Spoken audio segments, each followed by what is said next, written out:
안녕하세요. 저는 올해 60을 바라보는 아줌마입니다. 자녀들은 모두 잘 커주었고 몇 년 전 결혼한 첫째가 이번에 손주를 안겨주었네요. 이렇게 시간이 흐르고 보니 그 옛날에는 무엇을 그리도 참고서 끙끙 앓았는지 모르겠어요. 지금은 그렇게 참고 살았던 세월이 후회가 되기도 합니다. 제 나이 20대 초반쯤 저보다 3살 많은 친언니가 얼굴도 모르는 남자에게 시집가는 것을 보았어요.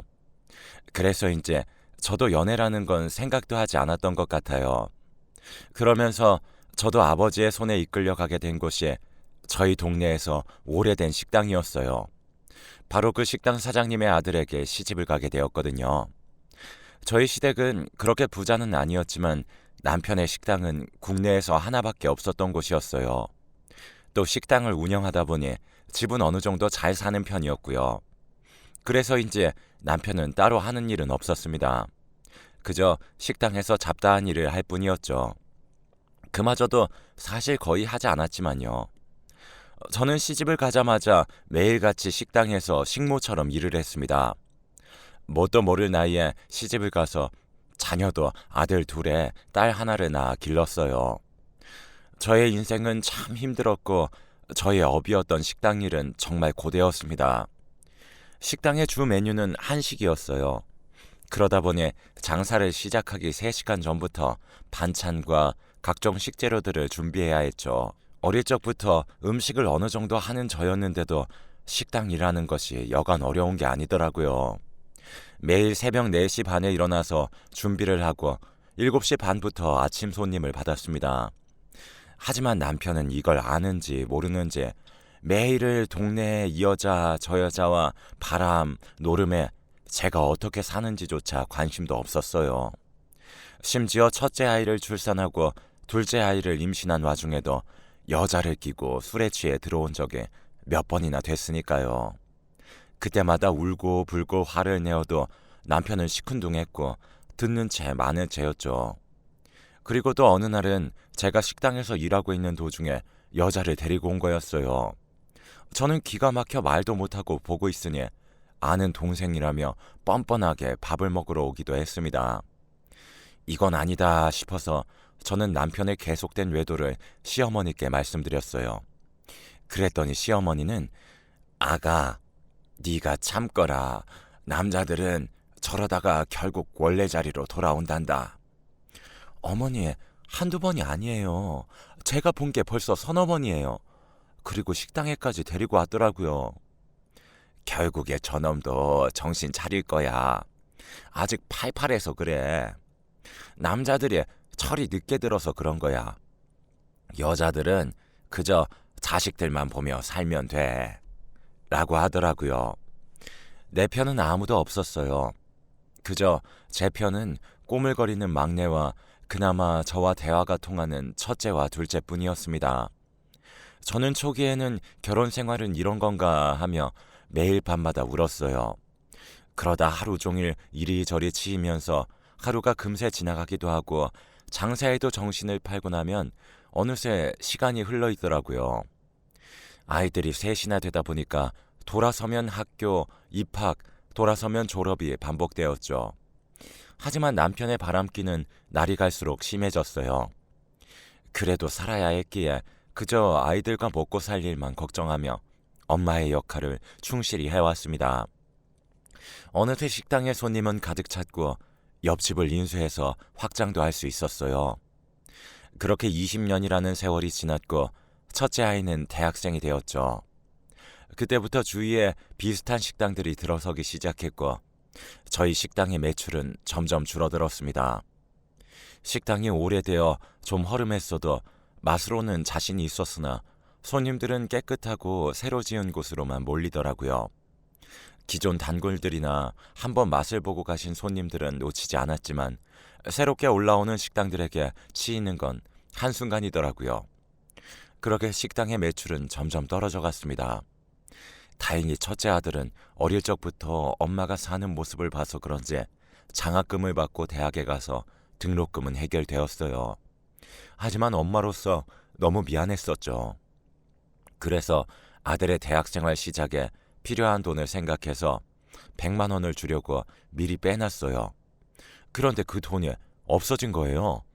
저는 너무 놀라서 도둑이 들었나 하고 찾아보니 남편이 가져간 거였죠. 정말 기가 찼고 내 인생의 한계를 만드는 인간이었습니다. 그 당시 한참 조용하다 싶었는데 알고 보니 두 집 살림을 하고 있더라고요. 그 돈은 그 상간녀에게 갖다 준 것이었죠. 안 그래도 장사가 안 되어 환장할 노릇이었는데 돈까지 훔쳐가서 그 짓을 하니 정말 헤어지고 싶었습니다. 첫째도 그 모습을 보고는 제가 속상해할까봐 싶어 괜찮다며 돈 들어갈 일 없다고 하더라고요. 어떻게 저런 인간한테서 이런 착한 아이가 나왔을까 하며 흐르는 눈물을 억지로 참았습니다. 저는 아무래도 안 되겠다 싶어 그 상간녀 집으로 찾아갔어요. 안녕하세요, 형님. 안녕 못하고요. 내가 왜 그쪽 형님이에요? 남편하고 바람을 피우든 말든 마음대로 하고 돈은 돌려주세요. 아들 학비예요. 네? 오빠가 제 생일 선물로 준 돈이고 선물로 다 써버렸어요. 죄송해서 어쩌죠? 형님 식당 있으시니까 그걸로 돈 버시면 되잖아요. 끼리끼리 만난다더니 생각 없는 소리를 해대더라고요. 저도 뭘 바라고 여기까지 온 건지 참 바보 같았죠. 정말 이가 갈리고 분노가 치밀어 올랐지만 똑같은 인간이 되기 싫어서 나와버렸습니다. 가슴에 한이 맺혔고 모든 것이 내 탓만 같았죠. 그리고는 더 이상 참을 수가 없어서 이 사실을 또 시부모님께 말해버렸습니다. 그런데 별말 없이 들으시고는 제게 30만 원을 주시면서 이번 한 번만 눈 감으라고 하고 남편에게 따끔하게 말하겠다고 하시는 거 있죠? 정말 내 편이 없다는 걸 또 한 번 깨닫는 순간이었어요. 당신들 하나뿐인 자식에 결혼을 했는데도 불구하고 바람이 나서 두 집 살림을 한다는데 저렇게 나오신다는 게 이해가 되지 않았습니다. 그 길로 저는 친정에 갔어요. 부모님께 말씀드렸죠. 하지만 돌아오는 대답은 똑같았습니다. 네가 참아라. 식당 장사도 잘 되고 아이들도 잘 크는데 어쩌겠어. 결국 조강지처한테 돌아오는 거야. 그렇다고 뭐 애비 없는 자식으로 키울 셈이야? 도대체 조강지처가 뭔데? 하는 생각도 들고 또 몇십 년을 이렇게 살다 보니 그래, 조금만 더 참자. 아이들 다 크면 그때 이혼하면 돼. 라며 아이들 때문에 저 스스로를 다독였어요. 그렇게 저는 이 세상 하늘 아래 가족은 아이들과 저뿐이라는 걸 깨닫게 되었어요. 저와 아이들 먹고 살 길은 오직 식당 일밖에 없다는 생각이 들었습니다. 그렇게 식탁에 앉아서 혼자 눈물을 흘렸고 한 방울씩 떨어지는 눈물을 감정이 메마른 듯 옷소매로 그냥 쓱쓱 닦아버리는 저였죠. 식당의 매출은 계속해서 떨어졌지만 저는 이대로 무너질 순 없었습니다. 그날부터 밤낮으로 식당을 다시 살리기 위해 연구를 했어요. 사실 한식만 팔던 그저 밥집이었는데 그 중에서도 손님들뿐만 아니라 아이들이 제일 좋아했던 갈비찜을 내세워 저는 맛을 연구하기 시작했어요. 2년 정도 걸려 중독성 있는 마성의 맛을 만들어낼 수 있었습니다. 시어머니의 기존 레시피에다가 저의 맛 연구를 더하여 시작하게 되었어요. 과일과 각종 야채의 비율을 조합하여 특제 소스를 만들어 며칠 동안 숙성 과정을 통해서 새롭게 개발하게 되었던 거죠. 오시는 손님들마다 극찬을 했고 드시고 나면 무조건 포장까지 이어졌어요. 하지만 매출에 크게 변화는 없었습니다. 이것도 홍보가 필요했는데 저는 그 부분이 잘 안 되어 그런 것 같았어요. 이 맛을 모르니 사람들이 오지 않는 것 같았거든요. 그걸 고민하고 있었는데 당시 대학생이었던 큰아들이 인터넷으로 저희 식당을 홍보해주게 되었습니다. 그런 홍보 글을 보고 오신 손님들이 또 맛있다는 홍보를 해주시고 인터넷에 순식간에 퍼져버렸죠. 한순간에 전국 팔도 맛집으로 소문이 나버리더라고요. 그렇게 말 그대로 저희 식당이 대박이 난 것이었습니다. 어느 날은 문을 열기 전부터 손님들이 줄을 지어 기다리는가 하면 또 어떤 날은 예약이 다 차서 그날은 예약 없이 오신 분들은 받을 수조차 없었죠. 그렇게 식당은 더 이상 가족들끼리만 할 수 없게 되어 직원들이 1명, 2명씩 늘어났어요. 어떻게 또 귀신같이 냄새를 맡고는 남편이 뜬금없이 본인이 식당 일을 도와준다고 하는 거예요. 시부모님은 이제 정신 차린 거라며 잘 됐다고 서빙과 계산하는 걸 하게 했습니다. 못 믿어왔던 남편은 그나마 곧 잘하더라고요. 저 역시도 나이가 드니까 저 사람도 정신 차렸나 싶기도 했죠. 또 그동안 아빠의 빈자리가 없어 보였던 아이들도 막상 아빠가 돌아오니 엄청 좋아했습니다. 막내는 아빠 하면서 졸졸 따라다녔고, 첫째만 시큰둥했고, 둘째 딸도 표현은 안 하지만 좋아하는 눈치였어요. 그렇게 식당이 안정화가 되었고 한정식이 주 메뉴였지만 제가 개발한 갈비찜이 인기가 단연 1등이었죠. 정말 그때는 저희 가족이 화목해지는 듯 했어요. 식당은 안심해도 될 만큼 어느 정도 안정화가 되어가고 있었습니다. 그렇게 시부모님도 식당을 저희 부부에게 물려주셨고 저는 그 바통을 이어받아 이 전통을 유지할 수 있도록 최선을 다했어요. 하지만 조용하긴 글렀는지 또 사달이 났습니다. 남편의 상간녀가 가게로 찾아와 행패를 부리는 거였어요. 형님 저 아시죠? 우리 오빠 어디 갔어요? 여기 와서 왜 이래요? 그쪽 오빠 여기 없고요. 나가서 말해요. 아니 이혼한다면서 저를 속이고 몇 년간 저를 붙잡고 만났었는데 장난감이었다면서 헤어지자더라고요. 이제까지 저를 갖고 놀았던 거 용서 못해요. 아, 여기까지 와서 이 난리를 쳐? 너 왜 이래? 당장 나가지 못해? 그래. 너 죽고 나 죽자. 일로 와봐. 그렇게 한바탕 난리를 치고는 남편이 상간녀를 데리고 나갔다가 몇 시간 후 돌아왔어요. 이미 오래전에 정리했다고 하더라고요. 그런데 남편 자신과는 상관없이 상간녀가 본인에게 매달리는 것뿐이라고 했어요. 자기는 이제 정신 차렸다고 아이들과 가정에 충실하며 살겠다고요. 다시는 이런 일 없을 거라며 미안하다고까지 하더군요.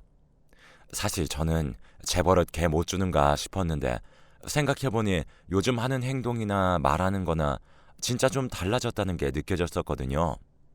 아이들한테도 장난도 잘 걸고 식당 일도 열심히 하는 듯 했어요. 그래서 한번 믿어주기로 했습니다. 몇 년 후 첫째 아들은 변호사가 되겠다며 대학교 졸업 후 로스쿨에 들어갔어요. 그리고 둘째 딸은 요리에 관심이 많아서 프랑스로 유학을 갔고요. 그렇게 북적대던 저희 가족은 아이들 둘이 독립을 하고 나니 막둥이와 남편, 저 이렇게 조용히 세 식구가 살게 되었습니다. 저도 이제 시간으로나 경제적으로나 여유가 생기다 보니 옛 친구들도 그립고 해서 안 나가던 동창 모임이나 친구들 모임에 나가기 시작했죠. 그러다가 옛날에 바로 옆집에 살았던 어릴 적 친구를 만나게 되었어요. 그 친구는 다른 지방으로 시집가서 잘 살고 있다고 들었던 친구였습니다. 그런데 알고 보니 남편이 하던 사업이 망했고 그 길로 사라져서 행방불명이 되었다고 해요. 그렇게 빚쟁이들에게 쫓겨서 고향으로 돌아왔다고 하더라고요. 좀 안타까웠어요. 저도 그 옛날 어릴 때 얼굴도 모르는 남편에게 시집와서 백수건달에 외도를 밥 먹듯이 해서 고생했던 일이 떠오르기도 했고요. 그래서인지 너무 딱하고 도와주고 싶어졌죠. 너 하는 일은 있고? 아니, 이제 찾아봐야지. 먹고 살아야 하니 뭐라도 해야지 그래. 안 그래도 우리 식당에 사람 구하긴 하는데 네가 괜찮으면 와서 좀 도와줘. 정말? 그렇게만 해준다면 나야 너무 고맙지. 안 그래도 너희 식당 유명하더라. 그렇게 친구는 저희 식당에서 함께 일을 하게 되었어요. 다행히 친구의 넉살 덕분에 식당 사람들과도 친하게 잘 지냈고 정신 차린 남편도 이것저것 잘 알려주면서 식당을 잘 이어나갔습니다. 이보다 더 만족할 수는 없었어요. 내 인생도 이렇게 피는구나 했죠. 자식들도 모두 장성해서 하고 싶다는 거 전부 뒷바라지 해줄 수 있었고 기대 없던 남편도 정신 차리고 돌아왔고요. 심지어 고향의 친구도 함께 일을 하니 마음이 편안하고 든든했던 것 같아요. 남편이 이제 식당은 잘 돌아가니 그동안 고생했으니 좀 쉬면서 취미 생활을 가져보라고 권하더라고요. 이 사람이 저에게 이런 말을 한 적이 없는 사람인데 속으로 웬일이야? 좀 고맙네? 하며 기대 없는 사람이 이러니 또 조금 감동을 받은 저였어요. 처음에는 거절하다가 막내 아들도 이제는 좀 쉬어야 된다면서 응원해 주더라고요. 그래서 저는 좋아했던 꽃을 만지는 플로리스트를 배워보기로 했죠. 그렇게 저는 평일에 3시간 정도 강습을 배우러 다녔어요. 정말 신세계였어요. 이래도 되나 할 정도로 행복했고요. 저의 개인 취미까지 생길 줄은 상상도 못했던 옛 시절을 떠올리며 웃기도 했고요. 그런데 어느 날부터인가 식당에 가보면 친구가 몇 번이고 카운터를 보고 있는 것이었어요. 저는 서빙도 하면서 개선도 같이 도와주는구나 싶었는데 주인 행세를 하는 듯한 그런 느낌이었죠. 은근히 손님들에게도 무례하게 굴고 다른 직원들에게 지시를 하는 등 점점 나태해져 가는 듯 했어요. 저는 식당을 마치고 친구를 불러서 대화를 시도했습니다. 혜영아, 손님분들께 무조건 왕이라고 생각하고 친절하게 부탁해. 그러니까 내가 자꾸 말하는 거야. 쥐들이 싫으면 먹지 말라고 해. 아무리 그래도 우리 가게에 일부러 오신 손님들인데 그러지 말고 친절하게 해줘. 야, 네가 사장이면 사장이지. 손님이 뭔데? 안 돼. 내가 왜 예의를 지켜야 돼? 뭔 말이야. 요즘 장사 그렇게 하면 망한다고. 그래. 너는 옛날 방식 좀 그만해. 이제 손님들도 달라. 맛집에 와서 먹고 싶으면 왕노릇하면 안 되지. 우리가 안 팔면 그만이야. 맞아. 여튼 얘는 좀 답답하다니까. 옛날부터 그랬어요. 그래. 당신은 이만 올라가. 여기는 우리가 정리하고 들어갈게.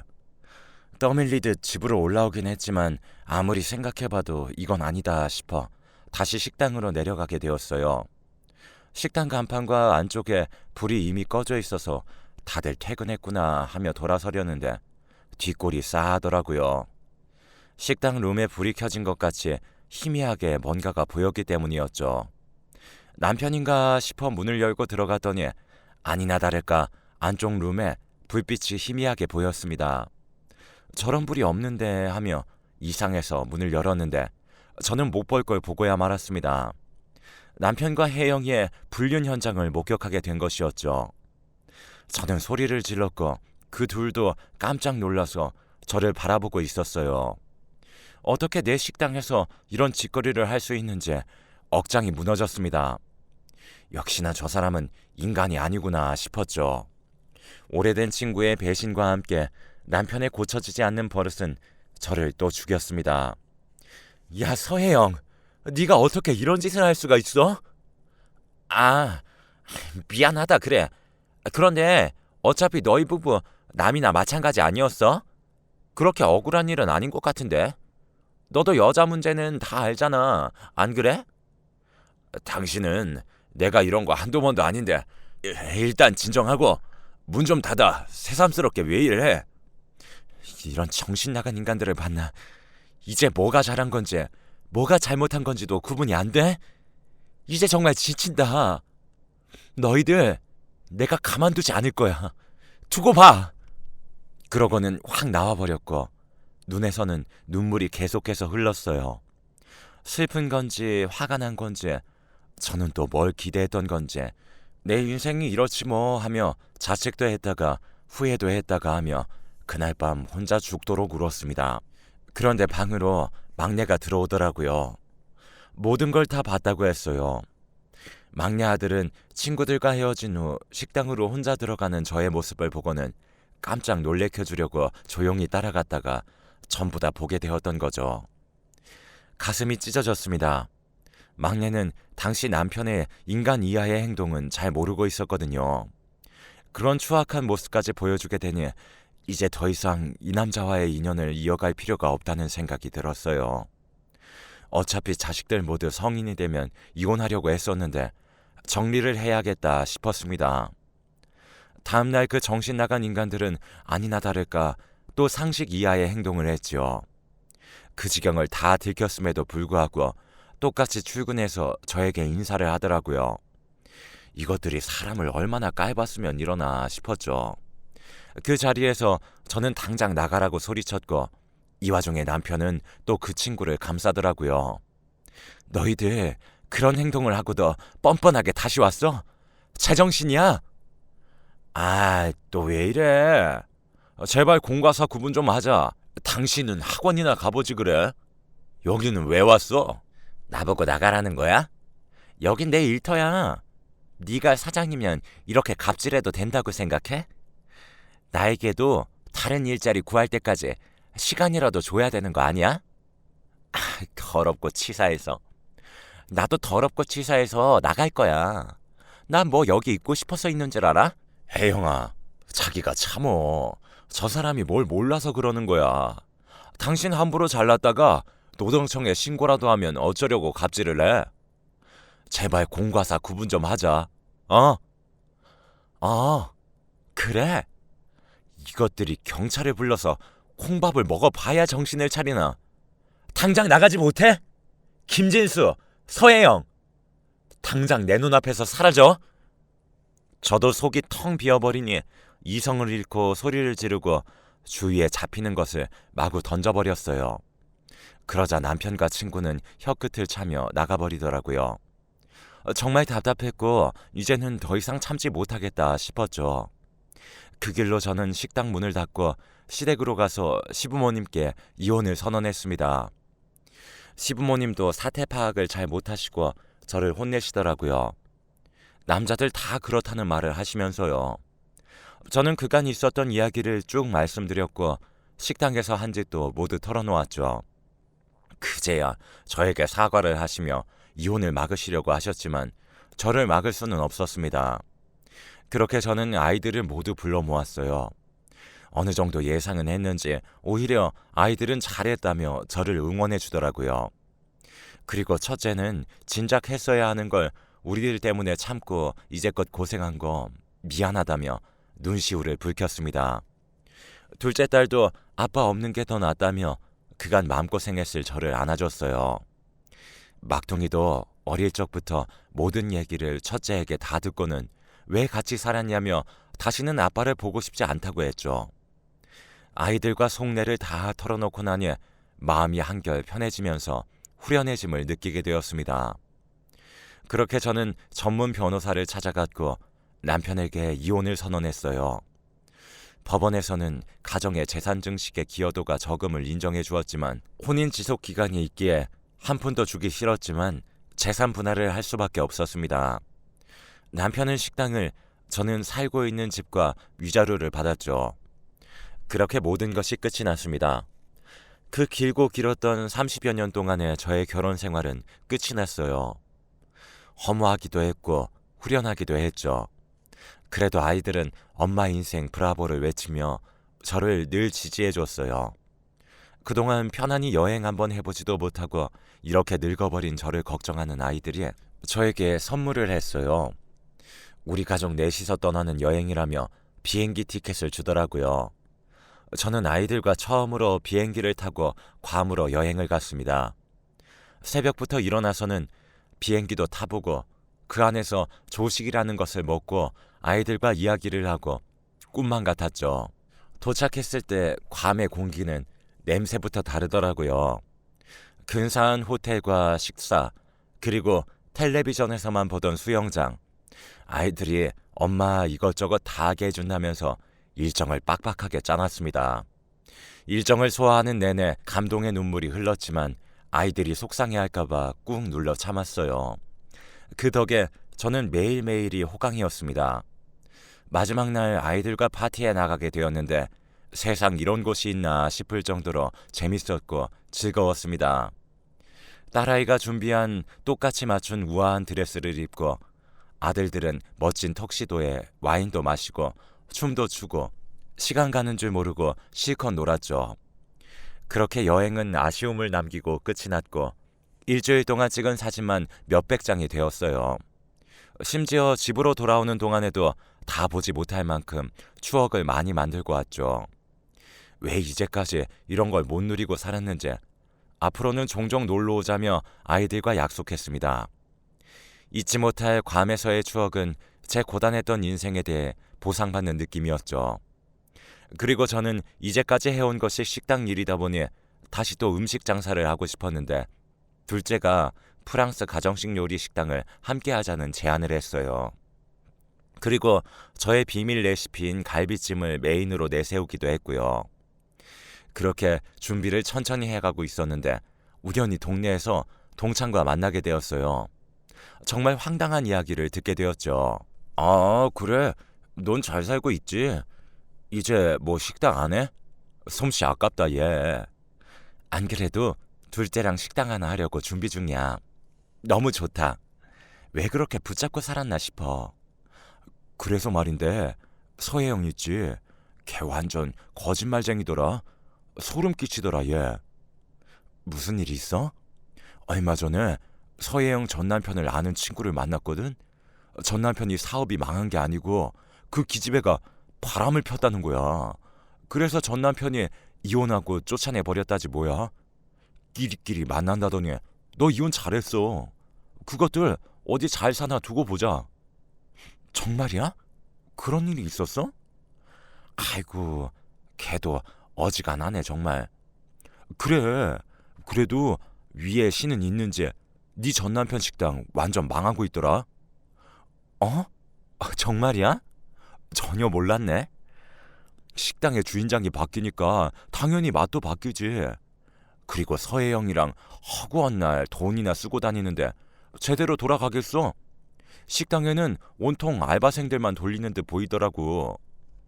알아보니 남편은 정말 식당을 말아먹어 버렸더라고요.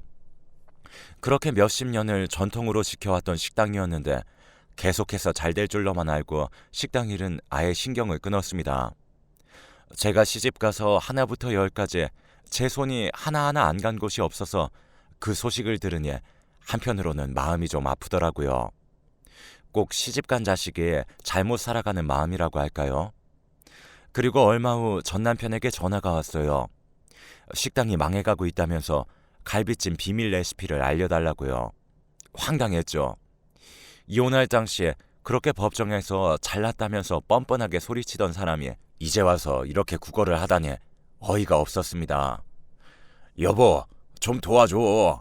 당신 이 정도로 정없는 사람 아니잖아. 식당 아깝지도 않냐?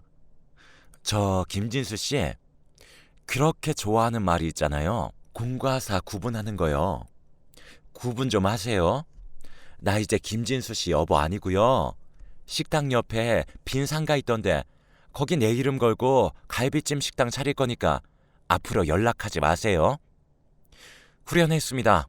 한 방 먹인 기분이었어요. 저와 이혼 후 남편의 식당은 제 비밀 레시피가 없으니 당연히 맛이 변했고 남편 상간녀의 식당 운영 개입으로 불친절한 것이 인터넷으로 순식간에 퍼졌다고 해요. 그렇게 사장이 바뀌었다는 소문이 퍼지니까 기존 단골 손님들까지 하나둘 발을 끊어버리게 되었던 거죠. 심지어 남편은 이런 상황에서 바닥이 보일 때까지 눈치채지 못하고 또 다른 젊은 여자들을 만나고 돈을 펑펑 쓰고 돌아다녔다고 했어요. 그걸 또 상간녀 친구에게 들켜서 식당에서 머리를 쥐어뜯고 싸우는 등 아주 난리가 났다고 하네요. 이런 악의 구렁텅이에서 아직까지 제가 있었다면 어땠을까 생각만 해도 끔찍합니다. 진정 이제는 남의 일이라 생각하니 헛웃음이 나기도 하네요. 왜 나이 먹고 저렇게 살까 안타깝기도 하고요. 그렇게 저는 제 머릿속에만 있던 황금 레시피로 준비했던 식당을 차리게 되었어요. 둘째 딸의 감각으로 식당의 인테리어를 하고 저의 레시피로 요리를 했고요. 막둥이도 인터넷에 홍보도 해주고 그야말로 십시일반으로 일이 진행되었습니다. 그렇게 오픈한 가게는 문을 열자마자 문전성시를 이루었어요. 단골 손님들도 제가 하는 가게라는 걸 알자마자 동네에 순식간에 소문이 퍼졌죠. 그렇게 다시 저는 갈비찜 여사라는 별명도 얻고 지금은 행복한 나날들을 보내고 있습니다. 그리고 이번 주 주말에 저희 둘째가 상견례를 해요. 첫째 아들이 함께 일하는 사람들과 자주 밥을 먹으러 식당에 왔는데 그때 직원 하나가 제 딸에게 첫눈에 반했다면서 그렇게 구애를 하더니 결국 결혼까지 한다네요. 저는 무식하고 배운 거 없이 살아왔는데 살다 보니 변호사 아들의 변호사 사위를 다 보게 생겼어요. 이런 날도 오네요. 지금은 우리 네 식구 똘똘 뭉쳐서 잘 살아보려고 해요. 다 털어놓고 나니 시원하네요. 저의 긴 글 읽어주셔서 감사합니다.